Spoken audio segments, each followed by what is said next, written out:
Chapitre 22. Sagesse innée et sagesse acquise.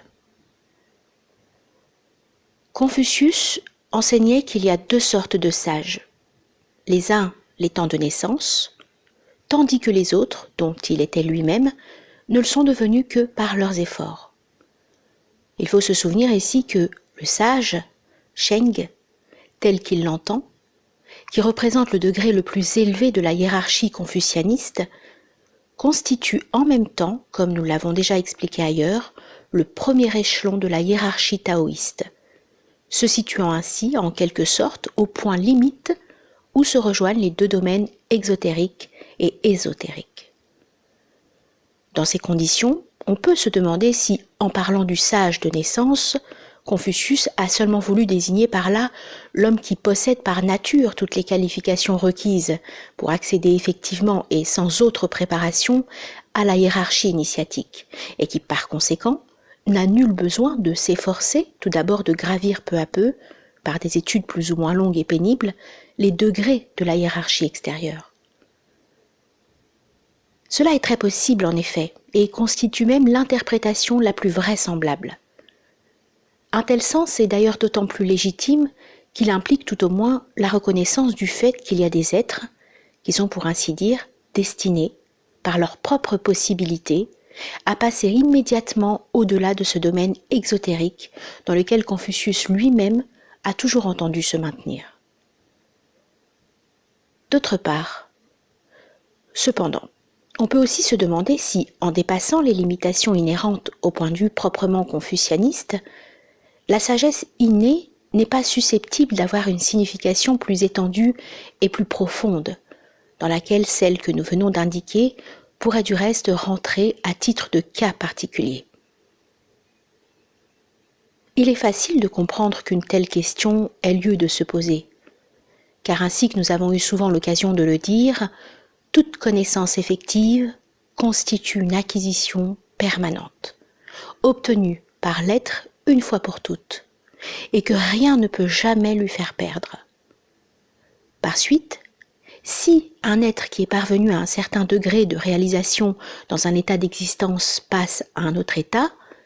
il devra nécessairement y apporter avec lui ce qu'il a ainsi acquis, et qui apparaîtra donc comme inné dans ce nouvel état. Il est d'ailleurs bien entendu qu'il ne peut s'agir en cela que d'une réalisation demeurée incomplète, sans quoi le passage à un autre état n'aurait plus aucun sens concevable, et que dans le cas de l'être qui passe à l'état humain, cas qui est celui qui nous intéresse plus particulièrement ici,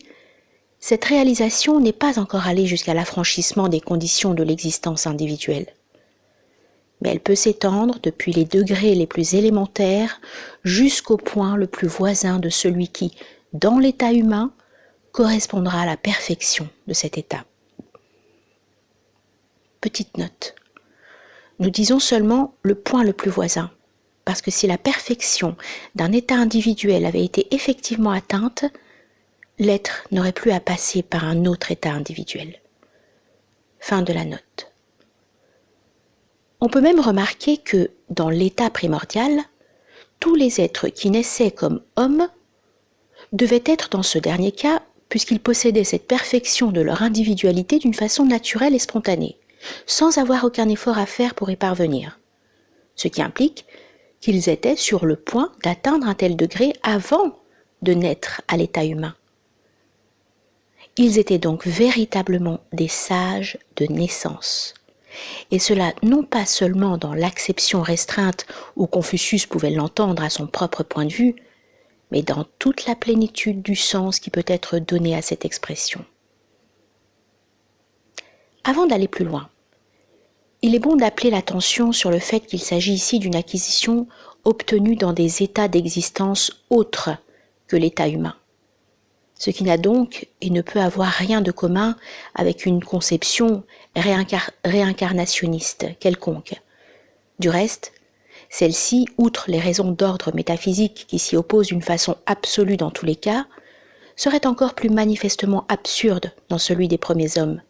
et cela suffit pour qu'il soit inutile d'y insister davantage. Ce qu'il est peut-être plus important de remarquer expressément, parce qu'on pourrait plus facilement s'y méprendre, c'est que quand nous parlons de l'état humain, il ne faut pas concevoir cette antériorité comme impliquant en réalité et littéralement une succession plus ou moins assimilable à la succession temporaire telle qu'elle existe à l'intérieur de l'état humain lui-même, mais seulement comme exprimant l'enchaînement causal des différents états. Ceux-ci, à vrai dire, ne peuvent être décrits ainsi comme successifs que d'une façon purement symbolique, conforme aux conditions de notre monde. Il serait tout à fait impossible d'exprimer les choses intelligiblement en langage humain. Cette réserve faite, on peut parler d'un être comme ayant déjà atteint un certain degré de réalisation avant de naître à l'état humain. Il suffit de savoir en quel sens on doit l'entendre pour que cette façon de parler, si inadéquate qu'elle soit en elle-même, ne présente véritablement aucun inconvénient. Et c'est ainsi qu'un tel être possédera de naissance le degré correspondant à cette réalisation dans le monde humain, degré pouvant aller depuis celui du Cheng-Zhen, ou sage confucianiste, jusqu'à celui du Chen-Zhen, ou homme véritable. Il ne faudrait cependant pas croire que, dans les conditions actuelles du monde terrestre, cette sagesse innée puisse se manifester tout à fait spontanément, comme il en était à l'époque primordiale. Car il faut évidemment tenir compte des obstacles que le milieu y oppose. L'être dont il s'agit devra donc recourir aux moyens qui existent pour surmonter ces obstacles. Ce qui revient à dire qu'il n'est nullement dispensé, comme on pourrait être tenté de le supposer à tort, du rattachement à une chaîne initiatique, faute duquel, tant qu'il est dans l'état humain, il resterait simplement ce qu'il était en y entrant, et comme plongé dans une sorte de sommeil spirituel, ne lui permettant pas d'aller plus loin dans la voie de sa réalisation. On pourrait encore concevoir à la rigueur qu'il manifeste extérieurement, sans avoir besoin de le développer d'une façon graduelle, l'état qui est celui du Cheng-Zhen, parce que celui-ci n'est encore qu'à la limite supérieure du domaine exotérique. Mais pour tout ce qui est au-delà, l'initiation proprement dite constitue toujours actuellement une condition indispensable, et d'ailleurs suffisante en pareil cas. Petite note. Le seul cas où cette condition n'existe pas est celui où il s'agit de la réalisation descendante, parce que celle-ci présuppose que la réalisation ascendante a été accomplie jusqu'à son terme ultime. Ce cas est donc évidemment tout autre que celui que nous envisagerons présentement. Fin de la note. Cet être pourra alors passer en apparence par les mêmes degrés que l'initié qui est simplement parti de l'état de l'homme ordinaire, mais la réalité sera pourtant bien différente. En effet, non seulement l'initiation, au lieu de n'être tout d'abord que virtuelle, comme l'est habituellement, sera pour lui immédiatement effective, mais encore, il reconnaîtra ces degrés, si l'on peut s'exprimer ainsi, comme les ayant déjà en lui,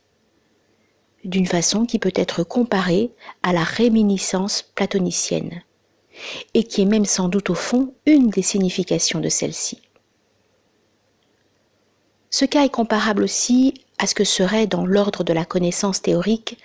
celui de quelqu'un qui possède déjà intérieurement la conscience de certaines vérités doctrinales,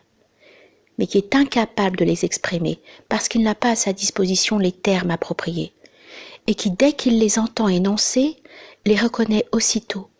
et en pénètre entièrement le sens sans avoir aucun travail à faire pour se les assimiler. Il peut même se faire que, lorsqu'il se trouve en présence des rites et des symboles initiatiques, ceux-ci lui apparaissent comme s'il les avait toujours connus, d'une façon en quelque sorte intemporelle, parce qu'il a effectivement en lui tout ce qui, au-delà et indépendamment des formes particulières, en constitue l'essence même. Et en fait, cette connaissance n'a bien réellement aucun commencement temporel, puisqu'elle résulte d'une acquisition réalisée en dehors du cours de l'état humain, qui seul est véritablement conditionné par le temps. Une autre conséquence de ce que nous venons de dire, c'est que pour parcourir la voie initiatique, un être tel que celui dont nous parlons n'a nul besoin de l'aide d'un gourou extérieur et humain, puisqu'en réalité, l'action du véritable gourou intérieur opère en lui dès le début, rendant évidemment inutile l'intervention de tout substitut provisoire, car le rôle du gourou extérieur n'est en définitive pas autre chose que celui-là. Et c'est là, à cet égard, le cas d'exception auquel il nous est déjà arrivé de faire allusion. Seulement, ce qu'il est indispensable de bien comprendre, c'est que précisément, ce ne peut être là qu'un cas tout à fait exceptionnel, et qu'il l'est même naturellement de plus en plus à mesure que l'humanité avance davantage dans la marche descendante de son cycle. On pourrait en effet y voir comme un dernier vestige de l'état primordial, et de ceux qui l'ont suivi antérieurement au Kali Yuga, vestige d'ailleurs forcément obscurci, puisque l'être qui possède en droit, dès sa naissance, la qualité d'homme véritable, ou celle qui correspond à un moindre degré de réalisation, ne peut plus la développer en fait d'une façon entièrement spontanée et indépendante de toute circonstance contingente. Bien entendu, le rôle des contingences n'en reste pas moins réduit pour lui au minimum, puisqu'il ne s'agit en somme que d'un rattachement initiatique pur et simple, qu'il lui est évidemment toujours possible d'obtenir, d'autant plus qu'il y sera comme invinciblement amené par les affinités qui sont en effet de sa nature même. Mais ce qu'il faut surtout éviter, car c'est là un danger qui est toujours à craindre quand on envisage des exceptions comme celle-là, c'est que certains ne puissent s'imaginer trop facilement qu'un tel cas est le leur, soit parce qu'ils se sentent naturellement portés à rechercher l'initiation, ce qui le plus souvent indique seulement qu'ils sont prêts à entrer dans cette voie, et non pas qu'ils l'ont déjà parcouru en partie dans un autre état, soit parce que, avant toute initiation, il leur est arrivé d'avoir quelques lueurs, plus ou moins vagues, d'ordre probablement plus psychique que spirituel, qui n'ont en somme rien de plus extraordinaire et ne prouvent pas davantage que les prémonitions quelconques que peut avoir occasionnellement tout homme dont les facultés sont un peu moins étroitement limitées que ne le sont communément celles de l'humanité actuelle, et qui par là même se trouve moins exclusivement enfermé dans la seule modalité corporelle de son individualité. Ce qui d'ailleurs, d'une façon générale, n'implique même pas nécessairement qu'il soit vraiment qualifié pour l'initiation. Tout cela ne représente assurément que des raisons tout à fait insuffisantes pour prétendre pouvoir se passer d'un maître spirituel et arriver néanmoins sûrement à l'initiation effective, non moins que pour se dispenser de tout effort personnel en vue de ce résultat. La vérité oblige à dire que c'est là une possibilité qui existe, mais aussi qu'elle ne peut appartenir qu'à une infime minorité, si bien qu'en somme, il n'y a pas à en tenir compte pratiquement. Ceux qui ont réellement cette possibilité en prendront toujours conscience au moment voulu, d'une façon certaine et indubitable, et c'est là, au fond, la seule chose qui importe. Quant aux autres, leurs vaines imaginations, s'ils se laissaient entraîner à y ajouter foi et à se comporter en conséquence, ne pourrait que les conduire aux plus fâcheuses déceptions.